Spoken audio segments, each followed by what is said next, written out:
সব GD pilot first হয় সব তাড়াতাড়িতে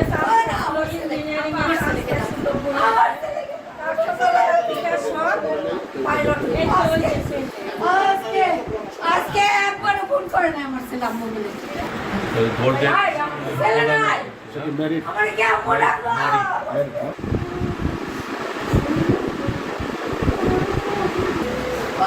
আমার ছেলে তো কোনোদিন খারাপ কোনো ক্ষতি করে না আল্লাহ কেন আমার একেবারে